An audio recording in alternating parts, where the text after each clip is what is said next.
यह कंटेंट ओशो की पुस्तक एबव ऑल डोंट वॉबल के अध्याय Osho talks feelings unhappiness passion से ली गई है। यह पुस्तक ओशो और लोगों के बीच अंतरंग मुलाकातों का एक अभिलेख है। इन विनोदी अप्रत्याशित संवादों में महाराज ओशो प्रत्येक व्यक्ति को व्यक्तिगत रूप से उनके अंदर उठ रहे प्रश्नों का निवारण करते हैं और प्रत्येक व्यक्ति को उसकी मानवीय स्थिति के बारे में अपनी अनूठी अंतर्दृष्टि प्रदान करते हैं। आइए हम भी लाभान्वित होते हैं। एक समय एक व्यक्ति ने आश्रम में चल रहे प्रश्न उत्तर काल में एक अनूठा सवाल पूछा। महाराज, जब से मैं यहाँ आश्रम में आया हूँ मैं बहुत भ्रमित महसूस कर रहा हूँ। मेरे अंदर आपके प्रति और आश्रम के पक्ष में और परस्पर विरोधी भावनाएं व विचार उठ रहे हैं। मैं आपको यह बताना चाहता हूँ कि मैं वास्तव में बहुत खुशी महसूस कर रहा हूँ, क्योंकि मैं यहाँ आने के लिए एक लंबे समय से उत्साहित था, जिसका अनुभव मैंने एक लंबे समय से महसूस किया है। लेकिन पता नहीं क्यों मैं थोड़े ही समय के बाद वास्तव में उदास महसूस करता हूँ। ऐसा नहीं है कि मेरे साथ यहाँ कुछ घटित हुआ है या घटित हो रहा है। बिना कुछ भी घटित हुए ही कभी कभी मुझे यहाँ होने के बारे में बहुत अच्छा महसूस होता है कि मैं यहाँ से कभी ना जाऊँ, और कभी कभी मन इतना उदास होता है कि मैं यहाँ से जाने का इंतजार करने लगता हूँ। कृपया बताएं, यह मेरे साथ क्या घटित हो रहा है? इसका उत्तर देते हुए महाराज ओशो ने कहा, मुझे लगता है कि तुम आश्रम को लेकर बहुत उत्साहित हो, तभी तुम्हारे अंदर ऐसे प्रश्न उबल रहे हैं। लेकिन धैर्य रखो, क्योंकि मैं समझता हूं ऐसा होता है। एक निश्चित अवस्था में ऐसा होता है। वास्तव में खुशी या दुख के लिए कोई बाहरी कारण नहीं है। वे तो सिर्फ खुश होने और दुखी होने का कारण ढूंढता है, बहाने हैं। किसी को यह एहसास होता है कि यह आपके अंदर कुछ है जो उसको बदलता रहता है। लेकिन मैं बता दूं कि इसका बाहरी परिस्थितियों से कोई लेना देना नहीं है। यह तो आपके अंदर एक पहिया जैसा है जो चलता रहता है। यह जो तुम्हारे अंदर घटित हो रहा है, बस इसे देखो, बस इसे महसूस करो। यह बहुत सुंदर है, क्योंकि इसके प्रति तुम जागरूक हो। इस भ्रमित अवस्था से कुछ सीखने की कोशिश करो, कुछ हासिल करने की कोशिश करो, कुछ समझने की कोशिश करो। तब तुम समझ पाओगे कि तुम्हारे बाहर की अवस्था में कोई बदलाव नहीं हुआ है। बाहर सब कुछ वैसा ही है जैसा तुमने सुना था, देखा था और महसूस करने के लिए उत्साहित थे। बाहर तो कुछ भी नहीं हुआ है। फिर भी तुम्हारा मूड कुछ ही मिनटों में खुशी से दुख में क्यों बदल रहा है? इसी को लेकर तुम व्याकुल हो। तो मैं आप सब लोगों को बताना चाहता हूं कि आपकी खुशी और नाखुशी आपके मूड पर निर्भर करता है। इसमें बाहर की परिस्थितियों का कोई लेना देना नहीं है। आपका मूड, आपकी मनोदशाएं आपको खुशी और नाखुशी महसूस की जाने वाली सबसे बुनियादी चीजों में से एक है। मैं आपको बताना चाहता हूं कि जब आपकी मनोदशाएं, आपका मूड आपके नियंत्रण में आ जाएगा तो आप बहुत कुछ करने में सक्षम हो सकते हैं। आपको सबसे पहले यह दो बातें समझनी होगी। पहली यह कि मनोदशाएं बाहरी परिस्थितियों पर निर्भर नहीं होती हैं। दूसरी, वे आपकी अनभिज्ञता पर निर्भर करती हैं। तो मैं आपको बताना चाहता हूं कि आप अपने मूड, अपने मिजाज को बस देखें, समझे, महसूस करें, पर जागरूक रहे। यदि चित्त खुशी महसूस कराए तो उसके साक्षी मत बनो। खुशी की मोहक धारा में मत बहो। बस उसे देखो, उसे महसूस करो, उन खुशी के पलों को जीने की कोशिश करो। लेकिन जब दुख होने की अनुभूति हो तो विचलित ना हो, बस उसे भी घटित होते हुए देखते रहो। उस परिस्थिति से बाहर आने का प्रयास निरंतर करते रहो। यह स्थिति बिल्कुल सुबह और शाम होने जैसी है। सुबह आप उगते सूरज को देखते हैं और उसका आनंद लेते हैं। जब सूरज डूब जाता है और अंधेरा हो जाता है तो उसे भी आप देखते हैं और उसका भी आनंद लेते हैं। यह तो प्रकृति का एक नियम है। इसमें चाह कर भी आप कोई परिवर्तन नहीं कर सकते हैं और ना ही अपने मूड को इस बदलाव के अनुसार बदल सकते हो, और ना ही यह कह सकते हो कि अब सूरज निकल गया है तो मैं बहुत खुश हूं और अब सूरज डूब गया है तो मैं बहुत दुखी हो गया हूं। यह तो बाहरी परिस्थितियां हैं जिसका तुम्हारे मनोदशा, तुम्हारे मूड से कोई लेना देना नहीं है। हमारी मनोदशा, हमारा मूड ही हमारे सुख और दुख को महसूस कराने का एक कारण है।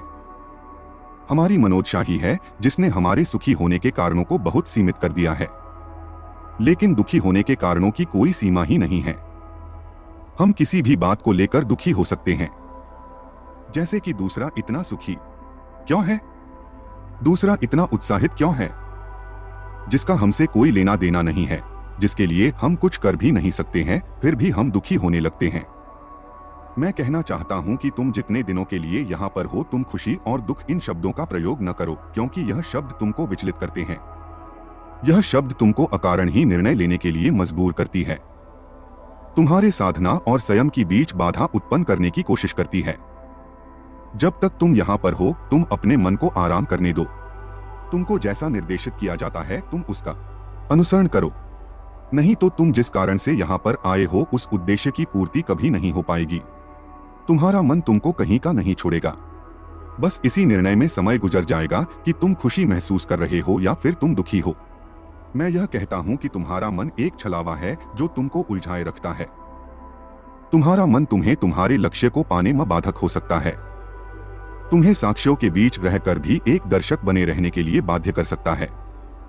सुख और दुख की भावना तुम्हारे दिमाग और आंखों पर एक पट्टी सी बांध देता है, जो तुमको कुछ निर्णय लेने को मजबूर करता है। और तुम सागर में रहकर भी सूखे ही रह जाते हो, क्योंकि तुम यह निश्चित ही नहीं कर पाते, तुम निर्णय ही नहीं कर पाते कि तुम क्या चाहते हो, तुम्हारे लिए क्या उत्तम है।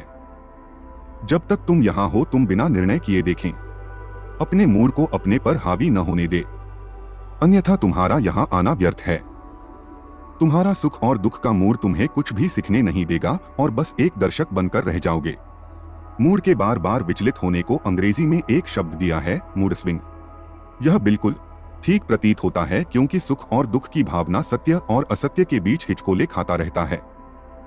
यह बिल्कुल उस झूले की तरह है जो कभी ऊपर जाता है तो कभी नीचे आता है और फिर से ऊपर चला जाता है। हम पैर मारकर झूले को और अधिक ऊपर ले जाने की कोशिश करते हैं, क्योंकि हमें ऊपर रहना, हवा में रहना बहुत आनंदित महसूस कराता है।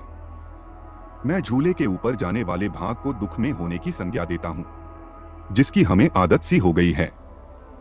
हम हर बात में दुखी रहने का कारण ढूंढ ही लेते हैं, और सुख में रहने की स्थिति केवल एक क्षण की होती है, जब हम जमीन पर पैर मारने की स्थिति में होते हैं।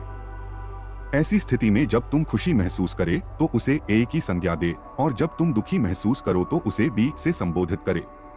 अब जब तुम ए और बी में अपनी मनोस्थिति को संबोधित करोगे तो तुम पाओगे कि ना तो तुम अधिक सुखी महसूस कर रहे हो और ना ही अधिक दुखी होने का, और तुम पाओगे कि मूड को, मनोस्थिति को मात्र ए और बी की संज्ञा देने से ही दूरी बन जाती है। खुशी एक ऐसा शब्द है जिसमें बहुत कुछ निहित है। जब तुम्हारा मन खुशी की भावना की अनुभूति करता है तो तुमको बहुत अच्छा लगता है, तुम बहुत आनंदित महसूस करते हो और तुम उस पल से चिपके रहना चाहते हो। आप नहीं चाहते कि वह पल तुम्हारे हाथों से निकल न जाए। इसी प्रयास में तुम्हारा पूरा जीवन खत्म हो जाता है, और फिर तुम सोचते हो कि तुमसे दुखी इंसान इस धरती पर दूसरा और कोई भी नहीं है, क्योंकि दुख केवल एक शब्द नहीं है। यह वह मनोदशा है जिसमें तुम रहना नहीं चाहते हो, लेकिन दुख एक ऐसा तीर है जो तुम्हारा पीछा ही नहीं छोड़ता। यह हमेशा एक साये की तरह तुम्हारे साथ साथ चलता रहता है, लेकिन तुम इसमें रहना नहीं चाहते हो। इससे बाहर निकलने के प्रयास में इसमें और फंसते चले जाते हो और सोचने लगते हो कि यह मेरे साथ ही क्यों हो रहा है। मैं चाहता हूं कि तुम जब तक यहाँ पर हो तुम अपने मूड को भी ए और बी की संज्ञा दे और दुख की भावना से दूर होने की कोशिश करे। यहाँ जो सिखाया जा रहा है, जो बताया जा रहा है, उसे एक विद्यार्थी की तरह ग्रहण करे, उसे एक दृष्टा की तरह देखे और अपनी मनोदशा को बाधित करने की कोशिश करे, एकाग्र करने की कोशिश करे। समझे जैसे कि तुम एक पहाड़ी की चोटी पर बैठे हो और घाटी में होने वाली गतिविधियों को देख रहे हो। इसके लिए तुमको कोई प्रयास नहीं करना है, बस देखते रहना है।